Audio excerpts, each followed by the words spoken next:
Hello guys, it's Salvaje. I'm back with another Fortnite Save the World video. This is a Fortnite Save the World Beginner's Guide. Just 25 tips that you definitely need to know about when you're first starting out in Save the World. I just want to point out my Beginner's Guide playlist in the description, my Save the World University playlist where I literally walk you through a step-by-step basis of how to maximize Save the World when you're first starting. That will also be linked in the description below. And I got two 100 tip videos for Fortnite Save the World, also in the description below.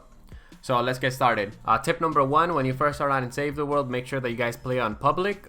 Playing on public will match you with other players. When you're matched up with other players, you're going to do more damage, you're going to have more health, and you're going to do more shield. Two, make sure that when you first start out in Save the World, you also focus on completing the main quest line.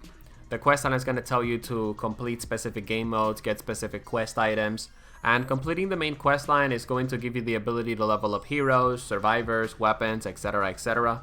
Tip number three, if you come from Battle Royale, you should know that the damage that your weapons dish out to your structures isn't going to actually damage your structures or your builds.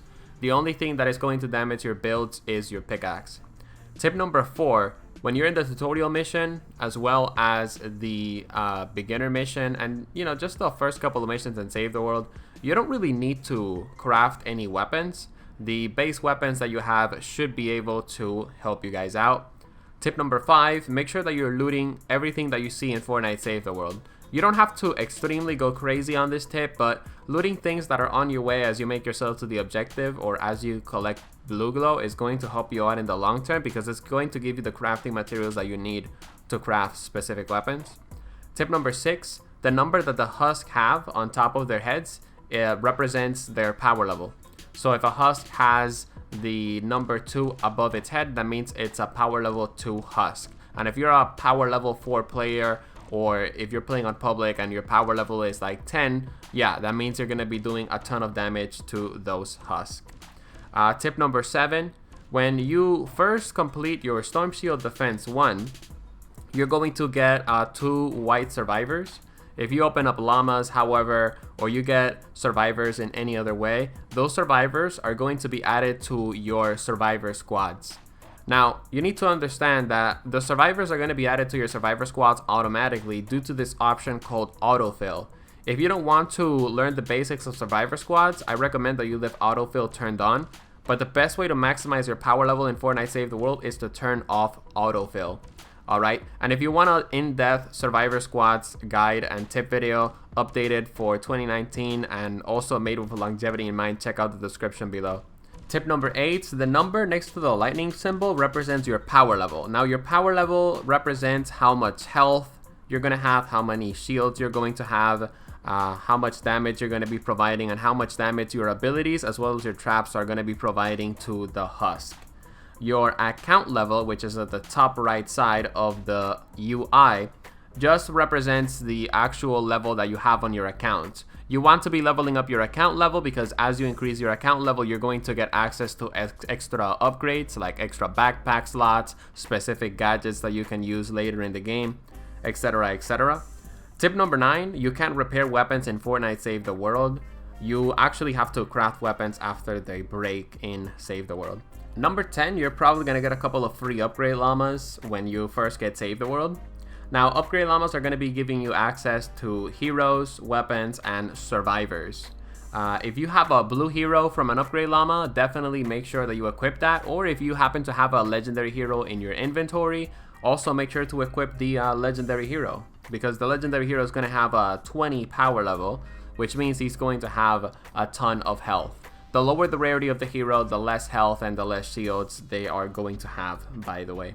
Tip number 11, when you first start out in Save the World, you're doing the beginner missions, don't really craft too many weapons. Specifically, don't craft a lot of gray and green weapons because for the most part, you're not really going to need them. Their power level and their damage is going to be really low. So you definitely don't want to waste a lot of crafting materials, crafting gray weapons that you're not really going to use, right? That moves us to tip number 12. If you are going to craft a weapon, make sure that, or a weapon or a trap by the way, make sure that it's of blue rarity and above. Weapons and traps that are of blue rarity and above have a 10 power level at level 1. So that means that at the beginner missions, you know, the level 1, 5, the level 8 missions, your blue weapons are actually going to be doing some pretty decent damage, and of course you're not going to have to spend schematic XP leveling those bad boys up. Tip number 13. Now, let's say that you open up a lot of llamas. You have a lot of stuff in your hero section, in your schematic section, and you need to just get rid of the duplicates and honestly just retire a lot of the green and blue stuff that you're not going to use. Well, before you retire all of the stuff that you don't want and the duplicates, you want to make sure that you put all of your duplicates in the collection book, or you put the things that you don't want in the collection book. There's a really fast way of doing this. You guys want to go to heroes or your schematics, and then you want to click on the little book icon that I'm highlighting over in the gameplay example. And when you click on that little book icon, that basically means that you are taking a look at everything that can be placed in the collection book. So scroll all the way down and then just click on the item that you want to place in the collection book and then press S, and that will of course add the item to the collection book. Tip number 14. For the most part, you know, if you're a Save the World beginner player, you mostly want a lot of legendary and epic stuff. In other words, purple and orange items. All of the other stuff, in a way, it's basically just irrelevant. Tip number 15, your power level represents how powerful you are and what are the missions that you are going to be powerful enough to complete. So if you're power level 4 and you want to jump into a power level 8 mission, do keep in mind the Husk are going to be 2 levels above you. Also keep in mind, however, that if you're playing on public, the people that you're playing with are going to give you some of their stats, and that is also going to be increasing your power level. Here is a picture of my individual power level when I am playing solo, and here's a picture of my group power level when I have a friend with me in the party. As you guys can see, when I had a friend in the party with me, my power level increased. In other words, if you are power level 4 and you're going into a power level 8 mission, but your teammates increase your power level all the way up to power level 10, then guess what? You're going to be powerful enough to actually complete that mission. You're going to be dishing out some pretty decent damage, and you're going to have a pretty decent amount of health as well. Tip number 16, there are side objectives in Fortnite Save the World, like rescuing a survivor, building a radar tower, destroying an encampment. These side objectives are actually optional, but when you're first starting out, I absolutely believe that you should be doing all side objectives that you come across, because they're going to be giving you, of course, crafting materials that you definitely need later on. Tip number 17, one of your first goals that you should have as a beginner Save the World player is to make sure that you're getting to crafting legendary stuff as fast as possible. By the time I got to the end of Stonewood, I had a full legendary loadout. Also, if you craft stuff for yourself, there is absolutely zero need to drop it for other people. Chances are that if they're trying to offer you something in return for a specific thing that you craft, maybe they are trying to scam you. If you do want to quote-unquote trade with them, you get what they are going to give you first, and then you give them what they want. That's basically the #1 way of never getting scammed, and that's why I have never gotten scammed in Fortnite Save the World. Tip number 18, don't overbuild. This is a mistake that I see a lot of Save the World players doing, and I don't blame them, right? Because they don't really know how Husk work in Fortnite Save the World. Long story short, the more walls that you place, the more things that you place down to delay the Husk is actually not really helping you as much, because it gets to a point where the Husk just start going completely around your structures and they start attacking the objective from the side. That also causes the Husk to spread out more, which means that you will have to be dealing with Husk coming from multiple directions.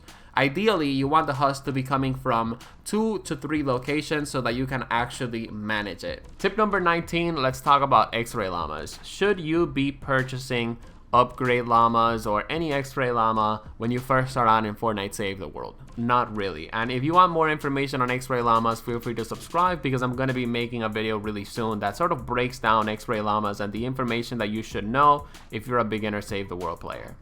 Tip number 20, fully destroy things in Save the World so that you actually get the material that they are offering. For example, if you're in Stonewood and you see copper laying on the ground, you want to fully destroy the copper so that you actually get the copper. If you only hit it a couple of times, you're not really going to be obtaining copper. Tip number 22, keep in mind if you're coming from Battle Royale, you might not have specific keybinds for abilities in Save the World, which is why on the first episode of my Save the World University series, the first tip that I gave out is to definitely make sure that you have all of your keybinds set up as soon as you start playing Fortnite Save the World. Tip number 23, at least at the time of me making this video on Save the World, we have combat, building, and utility scores on the right side of your HUD. And simply put, don't even worry about that. Don't worry about getting gold or silver or any of that stuff. Just basically complete the objective that the game mode is telling you to complete, and that's it. You don't really need to worry about that. Tip number 24, as you play Save the World, you're going to be obtaining gold. The gold is something that you can spend in the item shop. In the item shop, you can usually get things like legendary heroes or legendary weapons or specific event weapons that are unique to that specific season of Save the World. Long story short, gold is really important to use in the item shop because it can help you build up your arsenal of legendary heroes and legendary weapons, etc, etc. Last but not least, here's tip number 25. In Save the World, as you play through the main campaign and all that, you're going to be receiving event tickets. And event tickets basically vary on the season of Save the World. For example, right now we have summer tickets, but in the past we have had spring tickets and winter tickets, etc, etc. So, long story short, as you play through the Save the World campaign, you're going to be getting these event tickets, right? And these event tickets are going to let you open event-specific llamas, like sci-fi llamas or birthday llamas, for example. You want to make sure as a beginner player in Save the World that you are getting as many event tickets as possible and that you're opening as many event llamas as possible, because event llamas are going to be giving you legendary heroes as well as legendary weapons that are going to help you, of course, have a better advantage over the husk. But with all of that said, those are 25 beginner tips for Fortnite Save the World. Just 25 things that a complete 100% beginner in Save the World needs to be aware of, so that of course they can build a great foundation to start out in Fortnite Save the World. And make sure that you guys check out my Fortnite Save the World University series down in the description, and that's basically a series where I literally do a step-by-step walkthrough of everything you need to do as you start out in Save the World and as you go beyond the locations that Save the World has to offer. See you guys in the next one. Feel free to subscribe, and I hope you enjoyed the video.